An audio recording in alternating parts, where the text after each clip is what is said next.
Good morning and welcome to a special Christmas edition of Brodie's Bedtime, which is out of time because it's the morning, hence the daylight. But it's a special Christmas version, and it's with me, Brodie's dad.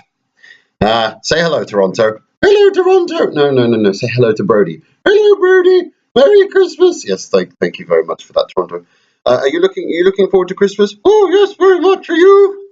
Not really. I'm not a big fan. Are you going to put the hat on? What? You're going to put the hat on? No.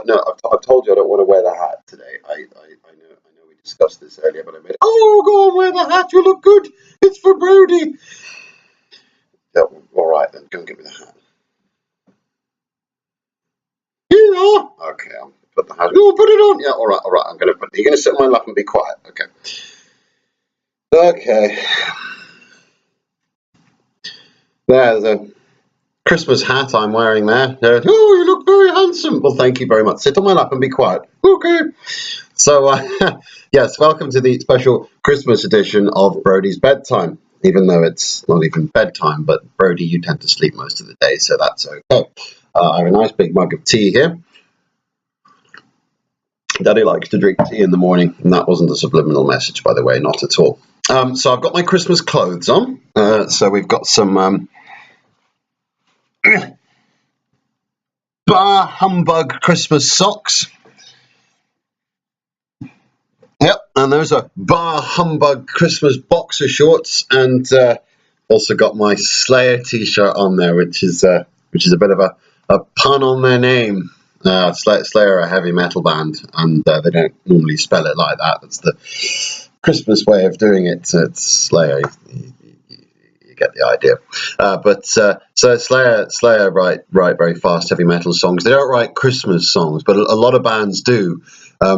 There is such a thing as Christmas music. These are awful pop songs which we can only bare our ears to once a year, and we subject ourselves to them at Christmas. But it keeps Noddy Holder and Brian Harvey in a pension. Incidentally, in case you're wondering, Brian Harvey is a man who once ran himself over in his own car.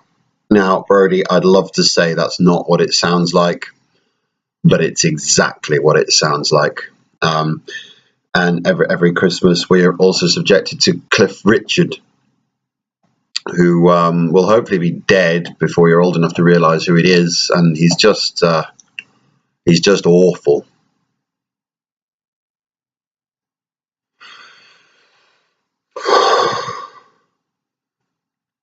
Anyway, Daddy's managed to avoid him so far. I haven't heard that mistletoe and wine song. So that's Christmas music, but it's also important to remember, I think, the true meaning of Christmas, Brodie, which is when baby Jesus was born.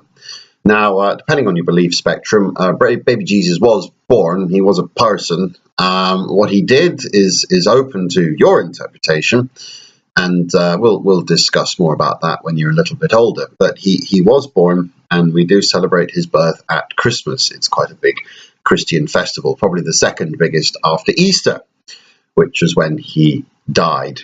Well, actually, it was when he died and came back to life, which is a miracle. That's Christianity is based upon. But we also get to do other nice things at Christmas.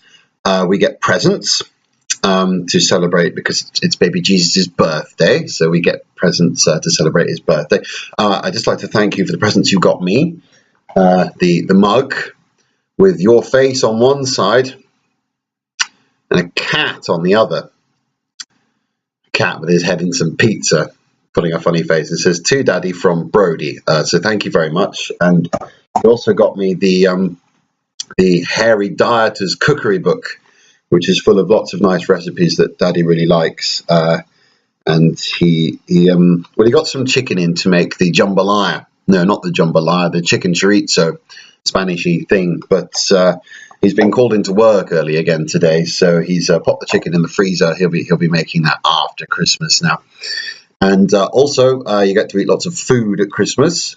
You have a traditional Christmas dinner with either turkey or beef, or if you want to be really traditional, a goose.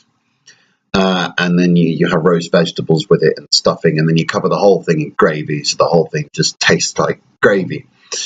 which Daddy doesn't particularly enjoy. But this year he's going to be having steak and kidney pudding, which is his favourite, and his granny, your great granny, is going to be making that for him. So he's very excited. Christmas is also something we associate with booze. Don't worry, this is just a cup of tea. I would have put it in the new mug you made for me, but I'm about to go and do a 12-hour shift just before Christmas, which is very tiring.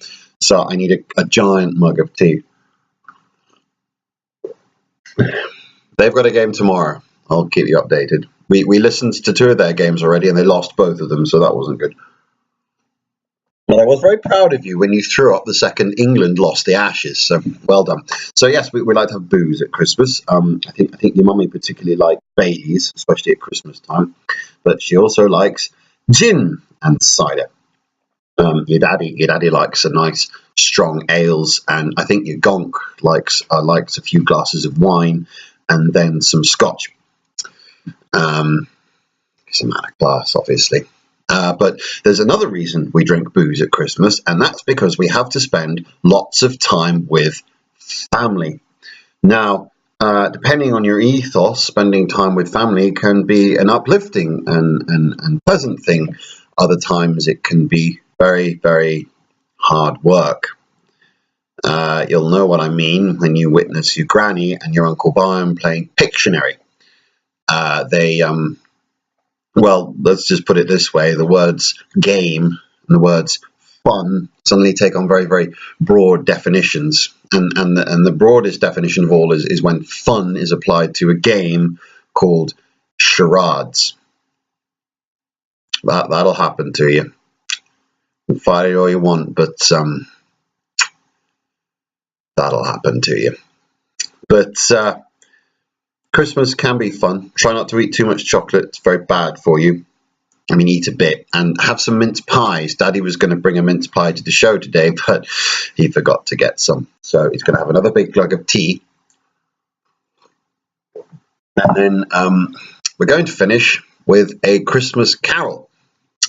And Daddy has chosen Good King Wenceslas because it sounds quite good a cappella. He thought about some of the others, but he decided to settle for Good King Wenceslas, who was a Bohemian king back in the something century, and he spotted a pauper on Christmas and decided to go and help him because he was a nice guy. By the way, Bohemia is in present-day Czech Republic.